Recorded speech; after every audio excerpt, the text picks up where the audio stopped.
Cambridge has produced Science and Civilisation and the Cambridge History. And I rather think the Cambridge History was deliberately an attempt to sort of correct Science and Civilisation, because Denis saw it as, in a sense, quite amateur. And he wrote some reviews of the early volumes.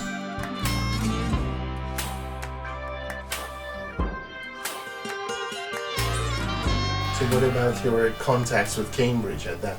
Yeah, well, I was still living in the Cambridge area. Oh, right. Yeah. At first, I was commuting from Cambridge down to SOAS, and I always, I then moved out to a village, which is down the line a bit, Shepworth, more space for children to grow up and so forth. But it was still within the Cambridge orbit, and my kids went to Hills Road, which is... Gordon Johnson explained to me, you can save money in this place because your kids don't have to be privately educated. We did consider these options like the purse and that, but it wasn't strictly necessary. We had to switch around for the right primary school, actually, which meant driving around the Cambridgeshire countryside a bit. But we found a good village college, or it was good at that time, and that fed into Hills Road, so that was all good. And I stayed within the Cambridge orbit in a way, because the SOAS library at that stage had some interesting stuff that Cambridge didn't have, but for the most part it was easier to use the UL at that point. I also had a friend who was teaching at Birkbeck in English literature, and he also commuted from Cambridge. And so I asked him, what's the Senate House Library like in London? He said, no idea, I just use the UL. And for his entire career, which was a very distinguished one in English literature, he never went there, he just used the UL and lived in Cambridge. So that was one reason for staying within the Cambridge orbit. Yeah, definitely. Yeah, it's not a perfect library compared with a really big US library, but it's fantastic. It's pretty good though. It's given that the staffing levels and certainly the pay would be problematic in a small American college. It's at least heartening to have a reasonably decent library attached. Yes, I think so. And also, it was good because Charles Aylmer had been a student of mine, so I knew him reasonably well. It had been good throughout. When I was an undergraduate, it was Greta Scott, who was a student of her own, and she was there for years, knew her business inside out. But Charles is also very interesting because he got to know in his time a lot of the older generation of China-related people in Cambridge. I think he knew Dr. Lindgren Utsi, Giles's student, but he also, I've been doing a paper recently on I.A. Richards, the English literature don, and his wife in China. Charles knew them quite well and was in fact in China when I.A. Richards died in Beijing, and helped his wife to sort everything out. But he'd known them in Cambridge before. He also, I think, knew quite well, Mrs. rather than Dr. Lenley Jackson, who was a West Indian Chinese who married a quite prominent lawyer called Meredith Jackson, and she was also had been in China in the 1930s. She was originally, maybe brought up in Jamaica, but she visited. She had her own interesting point of view. She inhabited the UL quite a bit, but she had only one publication that I know of. And that was a cookbook in the 1940s, and it was produced during rationing, and when there were virtually no specialist Chinese food shops. So it says things like, well, if you haven't got any soy sauce, Worcester sauce will more or less do, and this kind of stuff. But it's a very interesting document, and you kind of feel rather sorry for Jackson Tai Tai having to, live through this particularly uncivilized bit of the Cambridge experience. You know that, have you heard of this anthropology don called Jack Goody, who's in, I think so, Joe yeah. McDermott would have known him well, because he was in St John's. He was a sort of institution there. I didn't know him, but he was always propping up the bar and discussing with the anthropology students, whatever. I think in one of his books, and he became quite interested in cultural comparisons. He noticed things like that throughout Eurasia there are higher and lower varieties of cuisine for the rich and the poor. But that's not the case in Africa. Everybody eats the same thing, etc., etc. But in one of his books he has an entire rundown on the history of Chinese restaurants in Cambridge. It's not particularly well informed, but it exists, so I tell you. So he was one of the characters who was on the margins, but was interested eventually in China. But of course the big name was Joseph Needham. Oh yeah. Who one saw from time to time and went to lectures by him. But as you may know, there was quite a rift between him and Denis Twitchett. You know, Cambridge has produced Science and Civilisation and the Cambridge History. And I rather think the Cambridge History was deliberately an attempt to sort of correct Science and Civilisation, because Denis saw it as, in a sense, quite amateur.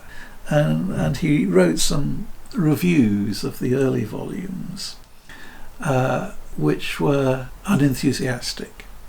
And in fact, I gave a lecture, which I think is on video, in, where would it have been, Vancouver, about this. Because one of the things that Joseph was missing to start with was an awareness of the importance of Buddhism for science and technology. Oh yes. He repented of that, and in fact Nathan Sivin made us both sit down with each other. I didn't encounter him more than 2 or 3 times, but one time Nathan said, "You've got to get together," and we talked about, how he saw Buddhism. He said, "Yeah, I was wrong to start with. I should have paid it more attention." But that was, for example, something that Denis picked up very quickly, because he'd been in Japan. And in fact, the review says, "I'm not big on Buddhism myself, but you got to give it its due for, aspects of technology and science."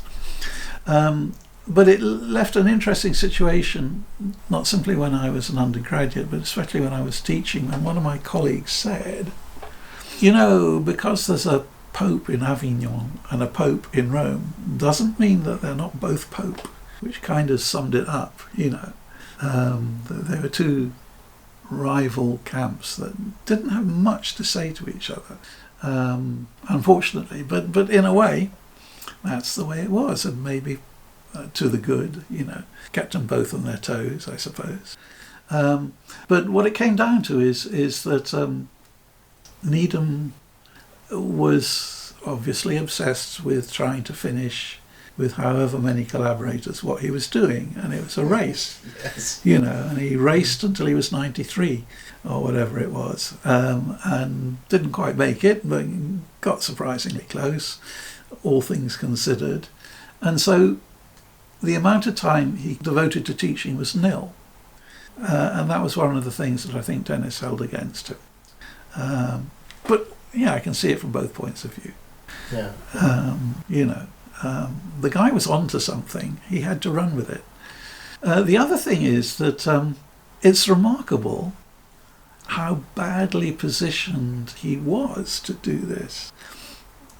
I had a book which was very influential on me as a teenager. We could go into this. And in it, he was referred to as Sir Joseph Needham. It's a 1950s book. And in fact, he was never knighted. He became a Companion of Honour eventually. But people kind of assumed if somebody knows that much, they must get a knighthood. No way. Not only that, but people don't realise he was never a professor. Okay. He was a reader. And that's the level he stuck with. So that all these assumptions, he, in a sense, by cutting out of his original career in embryology, he was cutting out of, another obvious path to distinction. he kept doing the lectures. You know, he was obliged as a reader in embryology to keep doing that. But obviously everything went into the China side of things. So yeah, it was again interesting situation to be in. Two of the really big projects in Chinese studies both come out of Cambridge at the same time. Yeah, it's amazing. Yeah, quite influential. Yes, yes, but it does. You know, again, it's. I know a colleague in the United States who's very good, but he's depressed because he cannot be John King Fairbank, because you know, John King Fairbank was off his time and place, and you can't do that again. It's a different scene. But you know, with these two huge projects, what do you do after that? You know, muck about was generally my answer to that. And in a sense, because I was left to sort of pick up the scraps, it did allow me, has allowed me, to develop some approaches which I'll need to live quite a long time to work them out. But for example, out of my PhD, I got this interest in how things play out over time. Like what does 18th century Japan think of the Tang and stuff like that? You know, that's an aspect of East Asian civilization that it's not unparalleled in Europe, but there are these big gaps in Europe where the you know, the transmission of knowledge kind of falters quite a bit. And then picks up again. But the way in which themes play out over time is something that you can do with East Asian civilization in a way that, and you can relate it to the different historical backgrounds. You know, outside Europe, there are very few places you can do that. Almost none, I guess. India, you know, there's a lot of stuff, tons of stuff, but you can't slot it into a sequence in the same way. So that's an aspect of the Chinese tradition that I'm interested in. You know, once you use the word tradition, there is an assumption that you're using this word to cover the what was the term that Marx used for the Chinese? Hereditary imbecility. Oh, really? Yeah, but he probably didn't mean it the way it sounds. Yeah, it sounds horrible. It sounds absolutely horrible, but before Darwin, hereditary probably just means customary. Okay. And I don't know whether he said imbecility or stupidity, but again, he probably wasn't meaning to be as nasty as it sounds. But there is an assumption that tradition means that they lack imagination. In fact, to me, the reverse is true. Yeah, to absolutely. give a coherence to a civilization that lasts that long, you have to understand history and also have to understand what to do with history, because it doesn't write itself. Yeah. You know, we could call it historiography, but it's something even bigger than that. It's how you cope with the fact that this has been going on for a while. No, they weren't crushed by the weight of. And this you'll find in the early 19th century British observers saying those Chinese, they spend so many years learning their alphabet, they're incapable of dealing with anything else. Okay, well, there is an element in there that you know, the writing system is a bit of a pain. Well, especially for outsiders. Yeah, but you know, not necessarily. I did a book last year, co-edited with a friend called Lawrence Wong, who is in the translation studies in the Chinese University of Hong Kong. And so for a preface, I did a sort of quick once over, not the whole of translation and Chinese, but how much material was translated out of Chinese before the Westerners arrived. And these are a lot of people, like, you know, some of them, Tibetans and Tanguts. It is not a big deal to them that the Chinese write the way they do. They just do it. It's a language. Exactly. It's got a funny writing system. But hey, whatever. It's only when you get the Europeans they think, wow, it's like hieroglyphics or something. And this is in fact where knowing Martin Bernal was useful, because you can see the shadow of speculation about hieroglyphics in the way they react to the Chinese. Nobody else does. You know, the Tanguts, the Sogdians, like your young friend studies, you know, if they translate stuff out of Chinese, they do it. Yeah. You know, and also with even later on, you know, there's a lot of popular novels which are translated into the languages of Southeast Asia. That, you know, maybe it's in more intelligible, more colloquial Chinese, but they just sit down, and if it's written with all these characters, whatever, they just learn the characters, and Maduris or whatever it is, they translate the novel into it. So yeah, it's a hassle, but I don't think it's a hassle in the way that it's talked up to be. It's certainly an early European. Yeah, but they're not just liking them to hieroglyphics. Yeah. They actually connected them. Oh, absolutely. Point, yeah. Yeah. Well, you have to remember at that time they didn't know what hieroglyphics meant either. Yeah. So it was all fair game.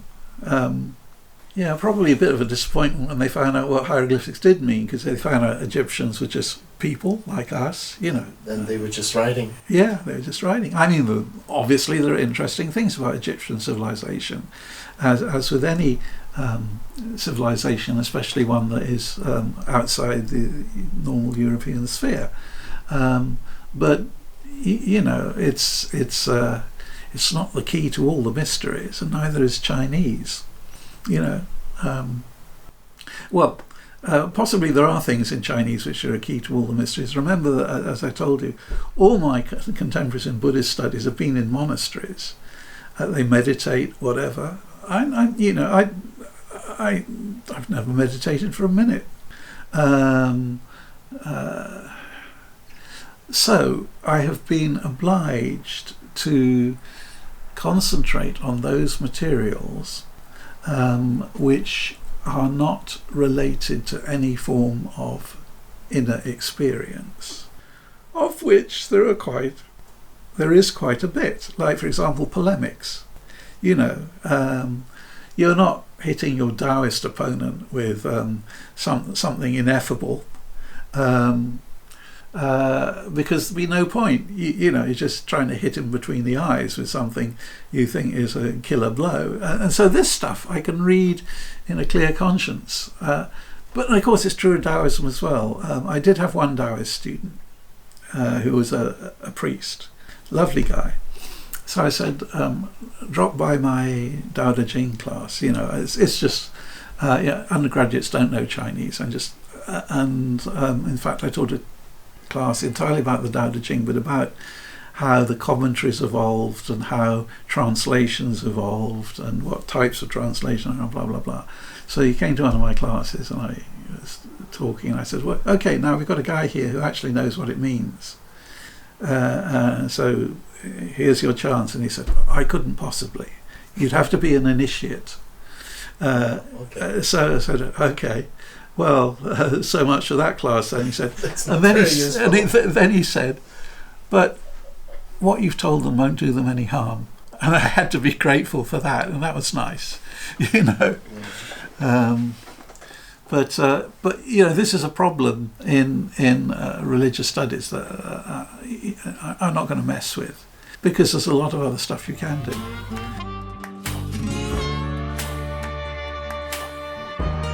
Thank you, Tim. Yeah. Thank you for the time again. It was fascinating, and I'm sure everybody will be happy to hear about your trajectory. Yeah, I've reached the age where I have to put it on record, because I don't know how much longer I'm going to be around, and some of this stuff should be on the record. Yeah, I think it should be. Definitely. Some of it is just gossip. Yeah, but it's becoming oral history. Yeah. So yeah. I think it should be on the record. Yeah. So thank you very much. You're welcome. Okay.